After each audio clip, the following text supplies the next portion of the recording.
और अगली बात बताई जा रही है आतिथ्य सेवा। दरवाजे पर अतिथि आया है, उसको भगवत रूप मानो।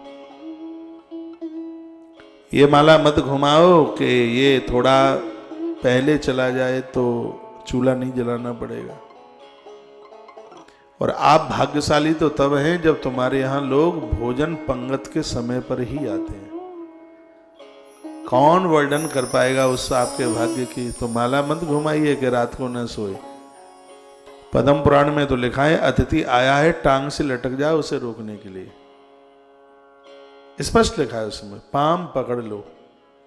फिर भी वह जाता है तो भूखा मन जाने दीजिए उसे। आपको बहुत बड़े बड़े यज्ञ करने की जरूरत नहीं पड़ेगी, इतने में ही कल्याण हो जाएगा। बात छोटी है, परिणाम उसके बहुत बड़े हैं। गृहस्थ में भगवान मिलते हैं कब? जब आए हुए दरवाजे पर हर आगंतुक का आदर मान सम्मान हो। सन्यासी को भगवान मिलते हैं, यति को भगवान मिलते हैं कब? जब उसके अंदर संसार की वासना ना रहे, संसार की मांग ना रहे, संसार की भूख ना रहे।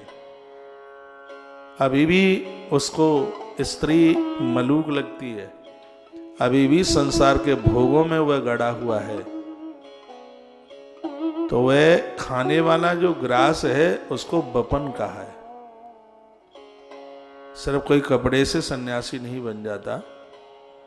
सन्यासी के लिए श्रीमद् भागवत जी के 11वें स्कंद में बड़े अद्भुत सूत्रों का वर्णन, और उसमें यह भी नीचे लिखा है कि कलयुग में व्यक्ति को बहुत सोच कर महात्मा बनना चाहिए, क्योंकि कलकाल में साधुता को निभाना बड़ा मुश्किल है। एक तो ये युग ऐसा है कि संतों को जीना बड़ा मुश्किल कर दे। पूरी दुनिया उसके ऊपर निगाह रखे, वो अपने हिसाब से जग नहीं सकता, अपने हिसाब से सो नहीं सकता, अपने हिसाब से पहन नहीं सकता और अपने हिसाब से खा नहीं सकता। रास्ते में चलता है तो लोग कैसी कैसी आंखों से तो उसे देखते हैं। आज के समय में तो साधुओं का जीना बड़ा मुश्किल है। मैंने तो पूरा देश छान करके देखा, ऐसे ऐसे लफ्ज निकालते हैं, कहते हैं बाबा जीओं की बड़ी मस्ती है। हम कहते हैं तो तुम बाबा क्यों नहीं बन जाते उस मस्ती के लिए? है? इतनी मालाएं डलती हैं तो तुम क्यों नहीं डलवाई लेते? तुम काहे को चूक रहे हैं इस बात से? मैं कहता हूं मेरे थैले में एक ड्रेस रखी है, ले लो। मैं कहीं कथा से लौट रहा था तो मेरे वर्थ में 4 जवान बैठे थे, उधर जा रहे थे गुड़गावा की तरफ, इंजीनियर थे।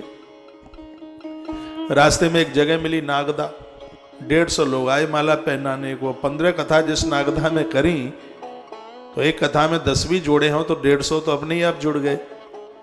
तो आए वो माला पहनाने के लिए, वो 4 जवान बैठे थे आगे। पहले तो सुपुर सुपुर भुपुर भुपुर करे, फिर कहे अरे जिस देश में आनंद तो साधुओं का है।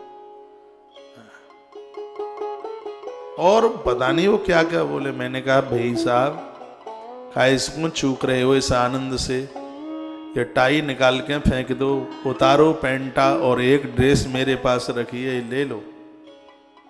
फिर मैंने उन्हें अपनी रोज की जीवनी सुनाई।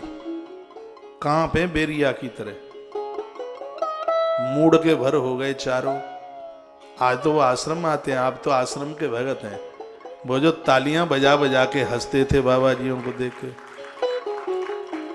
आज तो ऐसा कोई दिन नहीं निकलता जिस दिन उनका मैसेज ना आवे। हाँ? अब तो पक्के चुटिया कट चेला है, मंत्र दीक्षु लइए भैया। अब तो घरवाली और बच्चों के सहित आना होता है। हाँ, अब खैर गुड़गांव में नहीं है, अब पूना में है। तो बड़ा मुश्किल है आज के समय में, बहुत भारी मुश्किल है। ये जीवन किसी तलवार की धार के ऊपर चलने से कम नहीं है। तलवार की धार के ऊपर चलना है, बहुत कठिन है।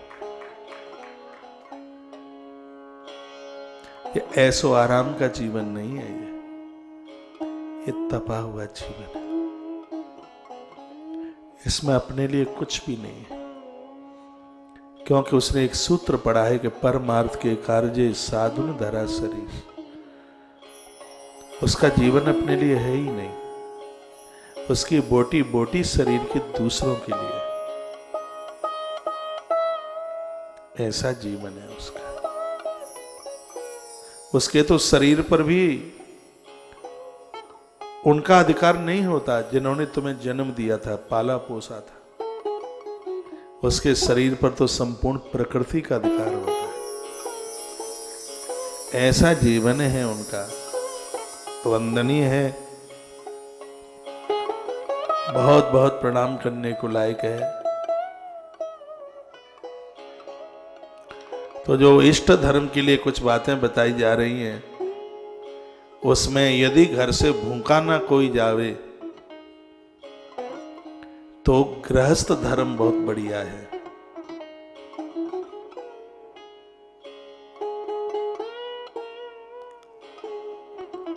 और